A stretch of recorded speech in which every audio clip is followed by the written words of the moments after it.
If you're looking for a Godzilla that doesn't involve this guy, then you're in luck because you have this guy instead. He's pretty cool. Godzilla Minus One was brought to life by director, writer, and visual effects supervisor Takashi Yamazaki, which is cool because you don't often see someone with a visual effects background really helming a movie like this, but it does make sense when your movie is all about a giant CGI monster, so it works. And for Godzilla's 70th anniversary, Minus One really takes the film back to its origins. It's a Japanese story really highlighting the turmoil of World War II and the effects on their people, emphasis on their people. And yes, there's a giant lizard creature that attacks Japan, the OG. I'm not gonna lie, most of my Godzilla lore is from the last like 10 years of the American movies. You know, the one where Godzilla's in the MonsterVerse cinematic universe and he fights King Kong. I can't believe I even said that, man. I'm actually sitting right in front of a tapestry of Godzilla that I've had for a while. You know, I got it because I thought it just looked sick, no particular reason, but then I realized his tail does look a little phallic in this poster. I didn't realize that until I bought one the size of my entire wall. And I'm obviously still gonna hang it up anyway, cause you know, just look past it, but it's pretty cool. Okay, so I'll start discussing the movie a little bit. I'm gonna spoil like minor beginning plot stuff and save the massive spoilers for the end of the video. To begin, part of what makes Minus One so compelling is just how the story progresses. So many kaiju monster flicks, it often starts with the big scary monster destroying the city, and when you play that card so early, the film often just plateaus because your big crazy spectacle that people are coming to see the movie for has already happened in the first 10 minutes. This movie takes its time though. It actually builds up to the inevitable event where the monster Godzilla will reap destruction on the city, which I think works a lot better. It kind of creates more tension and more suspense for the viewers knowing what's gonna come. I think this progression mostly benefits the characters themselves because we actually can learn more about them without just waiting for the next scene to pop up where Godzilla's fighting a giant monster or destroying the city. You know, at a certain point, Godzilla's fighting Mecha Godzilla and then it cuts to a human scene. It's just like, no, I don't care. I don't care. Minus One starts with the main character Koichi abandoning his duties as a kamikaze pilot and landing himself on a remote island, sort of faking technical difficulties because obviously he doesn't want to kill himself. In response, a team of mechanics is sent to repair it, and when they're there, Godzilla shows up in the night and does what he does best, wreak havoc and destroy things and kill people. So yeah, he shows up and starts messing things up. At one point, Koichi has the opportunity to hop on one of his plane's turrets and take a shot at Godzilla, but he gets too scared and he doesn't do it, and eventually Godzilla ends up killing the rest of the mechanical team. Even though he probably would have died either way if he had shot at Godzilla, he still feels sort of responsible for what happened to them. So this is the foundational moment for our main character. He believes his cowardice got everyone else killed, both in how he didn't take a shot at Godzilla initially and also just how he abandoned his duties as a kamikaze pilot, which in turn actually led all those mechanics to go to that island to help him out. He returns to the mainland of Japan kind of knowing he'll be disgraced, and now he's filled with trauma and guilt and PTSD from that event. This beginning alone is already like way more interesting for a human character than I've seen in any other Godzilla movie. And the supporting characters end up being great too. Koichi starts co-living with this woman Noriko who he meets on the war-torn bomb streets of Japan. Noriko had a friend who was killed in the bombings and her child was left behind, so Noriko takes the child in. She lives with Koichi now, so the three of them sort of live together in this kind of family, but not really, a little bit awkward dynamic. And a big element of this movie is rooting for them to sort of build a family together and build a life together because, you know, they've gone through so much and they've lived together for so long. You hope that maybe Koichi will ask Noriko out, maybe just even to be an official couple or to get married.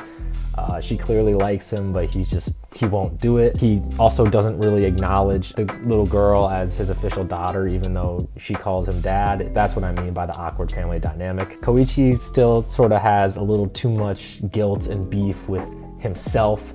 He's got inner demons, and he's also got beef with Godzilla, and so that's why he can't really commit himself to this family that he has right in front of him. Koichi starts working on this boat, doing minesweeping stuff. From there, you meet the rest of the supporting characters, who are all pretty charming and add a lot of charisma to the movie. They're nothing too crazy, they kind of serve their own archetypes, and they're mostly just pleasant companions, except one of them, who's more of a scientist military guy, ends up actually being very monumental in the plot. The rest of them are kind of just chill. Speaking of boats and water, this Godzilla is very water heavy. It's very clear that the director has taken a lot of inspiration from movies like Jaws and other water movies to kind of create the thrill of this Godzilla, even down to very specific scenes where it's very clear it's an homage to Jaws and things like that. You get a lot of Godzilla in the water, like... It's cool though. It actually was also a really cool way to create set pieces with just Godzilla and this main cast of characters, because they have these personal encounters with each other, and it kind of creates that even further beef that they each individually have with Godzilla and how they've tried to stop him and he keeps thwarting their efforts. And obviously a big part of it is Koichi needs to kind of get over his demons and try to amend what he failed to do on the island. So he's got that personal vendetta, and so it adds that bit of to each encounter. Whereas, in other instances where Godzilla shows up, it's I don't give a shit what happens to these human characters. But it's really not the case in this movie. Eventually there is the inevitable city destruction, massive annihilation scene in the film, and it's really well done, especially considering how low of a budget this movie actually is, which I didn't realize until I started filming this video. This movie was made with $15 million, and I don't know what they did, but all the calculated choices they made to make this budget work were great, because this film honestly looks a lot better than even huge, massive CGI budget movies. But anyway, Godzilla does his thing, he destroys a city, it's crazy. I actually feel like I could have used more of that, especially from a kaiju Godzilla movie. It goes by kind of fast, and a part of me is I want more of it, but I guess I'm glad that I left the movie feeling like I'd rather have more of it than sitting through 2 hours or whatever and being oh my god, all I did was watch Godzilla destroy stuff for 2 hours. So I think the less the better, actually, in this instance. It's also interesting too, because the destruction of one of the cities in this film actually isn't the climax of the movie. It kind of serves to show how devastating Godzilla actually is and his true strength and power. And so it actually just sets up the end and the final struggle of them being we have to make sure Godzilla does not get to Tokyo, because we've seen what this guy does. So we have one more chance to try to stop him with our plan. And if it fails, we know what's going to happen. And so the tension is more rooted in that rather than just Godzilla's killing people.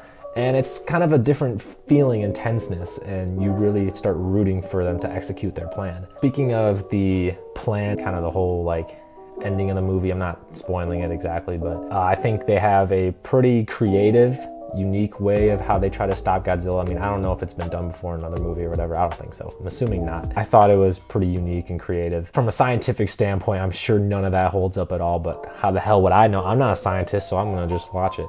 And it also worked as a climax because a lot of things happened that satisfied a lot of different character arcs for the supporting characters and the main character especially. It was a good final act, even if it wasn't super destructive and explosive. In terms of themes of this movie, they're actually pretty interesting. Yes, there are kind of themes in this Godzilla movie that are a little bit nuanced. I'm definitely not the most knowledgeable in Japanese culture or anything like that. I just know general stuff and what I know from anime. So by no means do I understand the nuances of Japanese culture or history, but I found it interesting to watch a modern Japanese film, from a Japanese perspective, that criticizes sort of the culture and political powers that would allow something like a kamikaze pilot to be accepted, someone who just basically dive bombs and kills themselves. It was pretty interesting how the movie tackled that subject. Thematically, the movie really stressed the importance of valuing individual lives and not just using your people as fodder just to throw away in wartime or for whatever. That people aren't pawns that you can just discard willingly. So yeah, it's about appreciating and valuing your own life and the lives of individuals. There's a moment near the end where the citizens sort of form their own coalition to fight Godzilla, And they specifically established, when we do this, our goal is not to sacrifice anyone. We want to make sure as many people live as possible. And I think it's very contrary to, wartime strategy and things like that. And I think it helps serve the message of the movie about the individuals in these situations and things like that. In terms of the design of the actual Godzilla, I think it's pretty good. I like sort of the edgier, meaner look to this Godzilla. I refer to him as Bully Godzilla because he just kind of looks mean and he's a bully. Whereas the American Godzilla right now is sort of just kind of a reptile. Like, he's kind of a Chad, but he's not really that scary. I wouldn't necessarily say one is better than the other, but they both kind of serve their own purpose. One thing I will say that I appreciate about this movie is that there really is no effort to try to humanize Godzilla or justify what he's doing. Like in the American ones, a lot of that is about how Godzilla's doing this because he needs to fight off this big monster to protect us, and he's got our best interests in mind. He's just chilling. Minus One is like, no, this thing is literally just a giant creature with animalistic instincts that's taking territory and killing people, and we have to stop it. And that's kind of a relief because it's just like Godzilla is the villain, that's the focus. We don't worry about anything else. Yeah, I know I didn't go too in depth, but that's just this kind of spoilerish free section. I know I kind of said a lot, but I tried to not say explicit things. I'm gonna go to a spoiler section in just a second, but for those that maybe haven't seen the movie yet, people like quantifiable scores, so I would say I'd give this movie like an 8 out of 10. It's very obviously the best Godzilla movie I've ever seen, and I honestly just wish that more people were aware that this existed and that it's as good as it is. I think that's what compelled me to make this video, honestly. But now I'm gonna talk some spoilers, like specific scenes. Spoilers now. One scene I really like specifically, the scene that's basically ripped from Jaws, where Godzilla has the mines in his mouth. They're trying to shoot them out. Normally when something is so obviously like copied, but like clearly inspired, I'd be like, oh my gosh, this is like unoriginal. But rather than thinking that, I was more impressed with just how well that actually worked for Godzilla. And I was kind of cheeking the entire time. I was like, this is pretty cool. It was clearly done with the utmost respect for, the original like Jaws and stuff. And it just clearly knows why that scene worked, and that's why it worked well in this Godzilla movie. Another thing I want to talk about is the actual destruction of the city, and specifically like Yoriko's death, because I thought that part was brutal when Godzilla basically launches the nuke with his laser and everything just gets like, and she just gets sucked away and you think she's dead, and it's like, oh my gosh, that was wild. I remember I was sitting there like, dang, that's crazy, but I kind of expected that to happen. Speaking of that, she comes back at the end. Again, it's a testament to, I think, how much I liked these characters actually, because normally if they pretended to kill a character and just brought him back at the end, I'd be like, that's the stupidest thing I've ever seen. But a part of me actually was kind of like, oh, I'm glad she's alive. They can live as a happy family now. And I think that's just because the movie did a good job of making me like them, and to kind of look past stuff that, realistically she shouldn't be alive, but whatever, Godzilla movie at the end of the day. And there's like the weird thing at the end where she had like Godzilla goop in her. I don't know what that means at all. I don't know what that's setting up. Maybe she's not actually even alive at all. I don't know. It's something. My biggest gripe with this movie, probably the actual ending, where I think the credit scene where they show Godzilla like kind of healing itself underwater. I'm just so sick of like monster movies and horror movies with monsters ending where you see like the monster is still alive and it's coming back. I don't need that. If you end up making another movie, just make another movie. Can we just have a satisfying ending where it's like they killed the monster, end of the movie?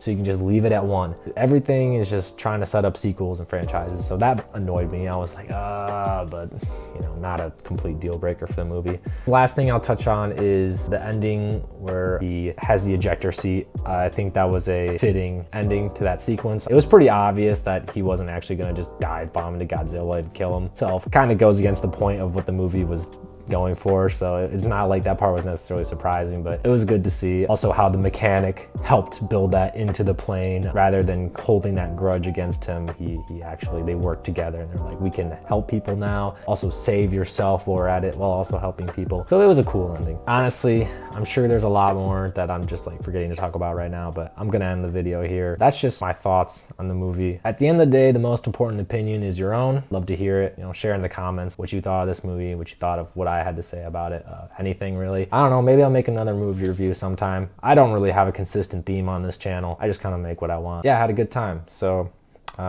see you around.